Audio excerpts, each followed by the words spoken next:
Hi poetry lovers, welcome to my channel Bella Poetry Presents.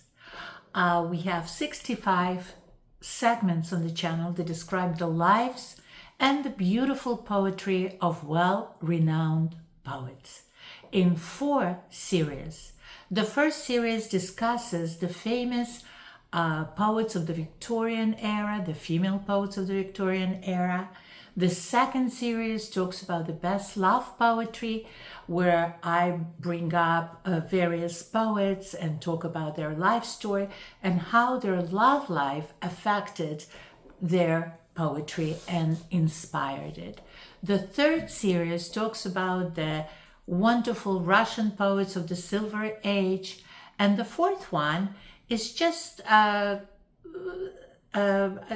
series where I talk about all kinds of poets, not necessarily in chronological order, but poets from modern times and also poets from other eras. So in this segment, we will discuss again the Romantic period, and we'll talk about one of the most famous female poets of the Romantic era. Her name was Felicia Dorothea Hemans.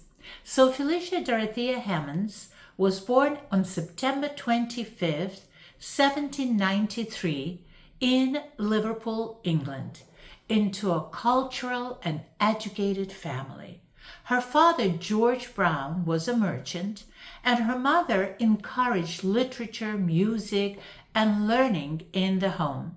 Felicia grew up surrounded by books, poetry, and intellectual conversations, which greatly shaped her imagination from the early age.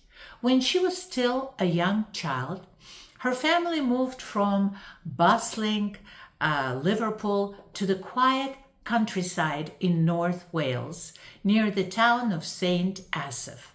The Welsh mountains, forests, rivers, and castles left a deep impression on her sensitive nature. The beauty and the mystery of the landscape later became an important influence on her poetry. Many of her poems contain vivid descriptions of nature, distant lands, and emotional memories that reflect those early surroundings. Now, as a child, Hemans was known for being thoughtful, shy, intelligent, and extremely imaginative. She loved reading history books, mythology, literature, and unlike many girls of her time, she received a remarkably rich education at home. She studied several languages, including French, Italian, Spanish, and even some Latin, and she developed a passion for classical literature and European culture.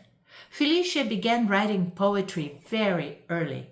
By the age of 8 or 9, she was already composing verses, and her family quickly recognized her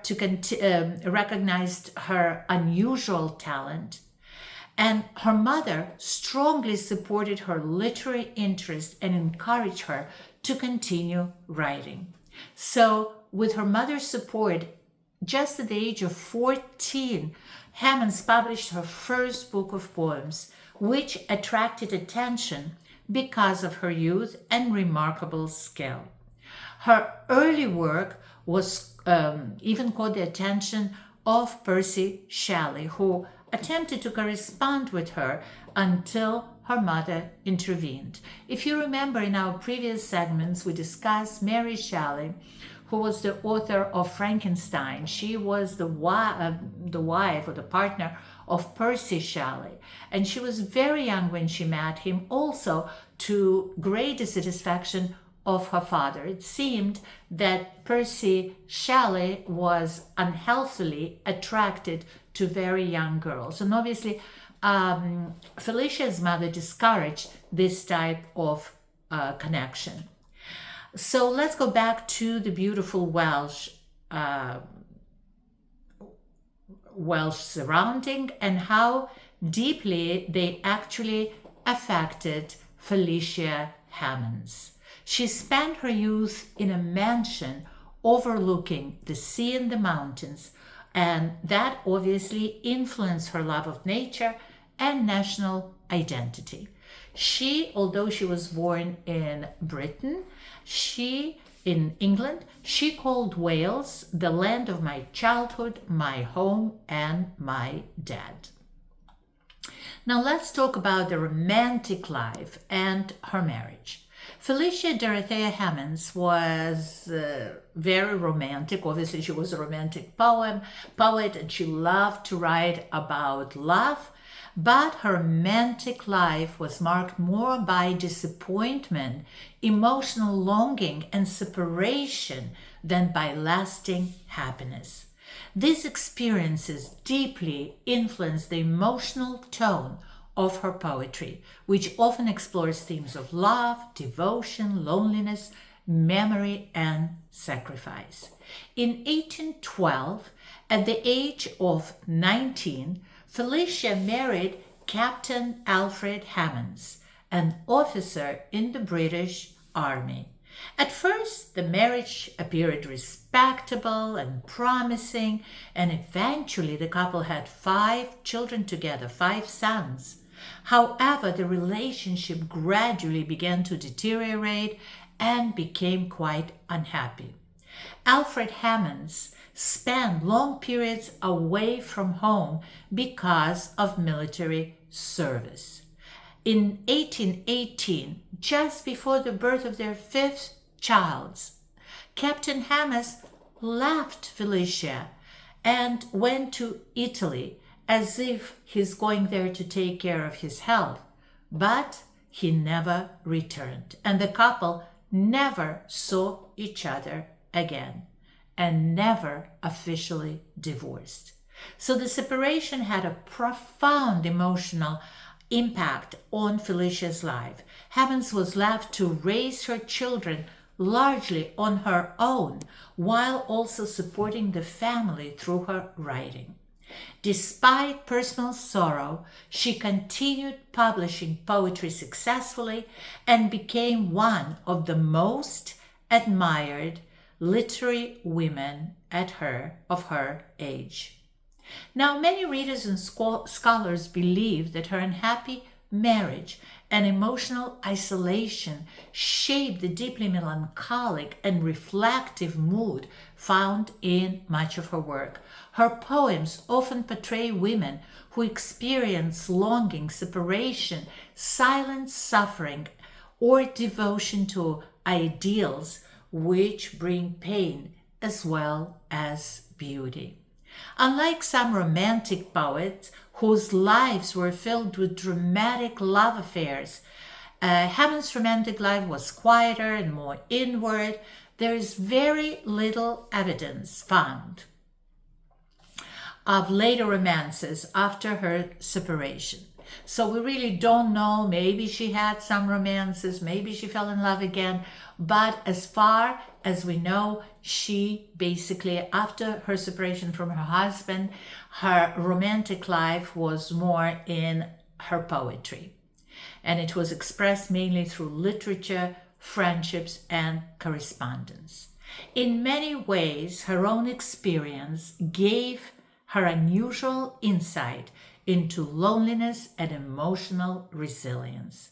That is one reason her poetry resonated so strongly with female readers of the 19th century, especially women whose lives were shaped by duty, separation, and sacrifice, and they were many.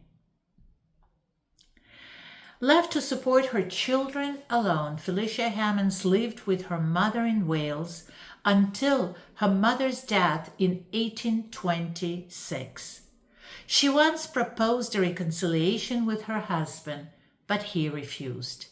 Although she achieved literary fame, Hemans' life was physically exhausting.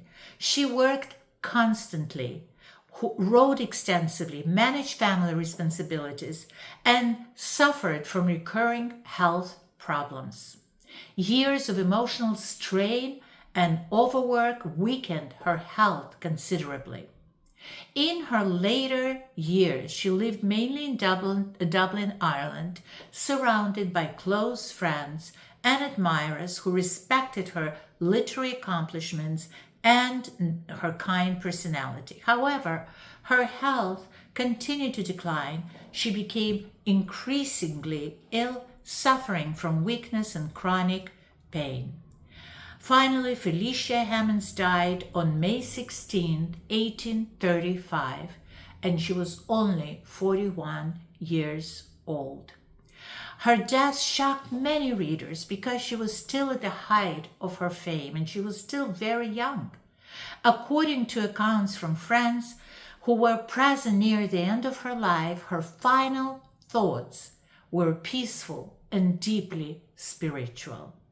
She was buried in St. As of Wales, the land that had inspired so much of her poetry since childhood. Her death was widely mourned throughout Britain and beyond. During the 19th century, she was remembered not only as a celebrated poet, but also as a symbol of grace, sensitivity, motherhood, and quiet endurance. Today, modern readers continue rediscovering her poetry for its emotional depth and its powerful portrayal of women's inner lives. Felicia Hemans is recognized as an important romantic poet whose work helped shape 19th century literature. Today we will read a couple of her poems. One of her famous works is called Casabianca, and it's about a boy who stays on a ship in spite of a danger to his own life, to be with his father. Casabianca. The boy stood on the burning deck, whence all but him had fled. The flame that lit the battle's wreck shone round him over the dead. Yet beautiful and bright he stood, as born to rule the storm, a creature of heroic blood, a proud, tough, childlike form. The flames rolled on, he wouldn't go without his father's word. That father faint in death below, his voice no longer heard. He called aloud, "Say, father, say, if yet my task is done." He knew not that the chieftains lay unconscious of his son. "Speak, father," once again he cried, "if I may yet be gone." And by the booming shots replied, and fast the flames rolled on. Upon his brow he felt their breath, and in his waving hair, and looked from that lone post of death, is still yet brave despair, and shouted but once more loud, "My father, must I stay?" While over him fast through sail and shroud the wreathing fires made way. They wrapped the ship in splendor wild, they caught the flag on high, and streamed above the gallant child like banners in the sky. There came a burst of thunder sound, the boy, or where was he? Asked of the winds that far around with fragments strewed the sea, with mast and helm and pennon fair that well had borne their part. But the noblest thing which perished there was that young faithful heart. Such a beautiful dramatic poet.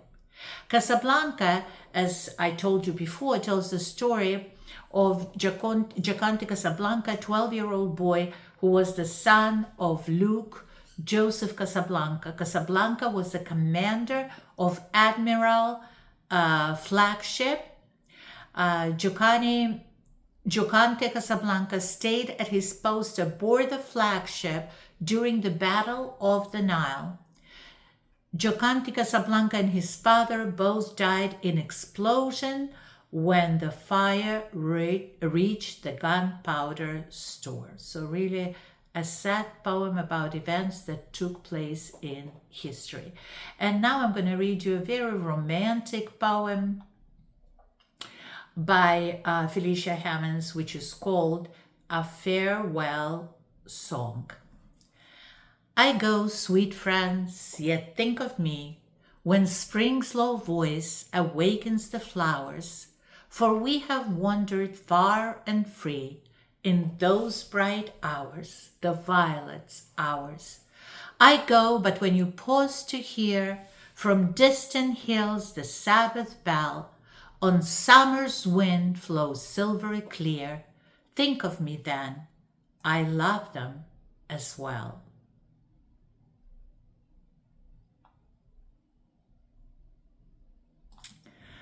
Forget me not around your hearth when clearly shines the ruddy blaze, for dear hath me its hour of mirth to me, sweet friends, on other days. And oh, when music's voice is heard to melt in strains of parting woe, when hearts to tender thought are stirred, think of me there, I go, I go. Beautiful romantic poem. So our segment came to an end. Thank you very, very much for listening, and don't forget to like and subscribe. Have a wonderful, wonderful day, and see you in a week or so. Bye-bye.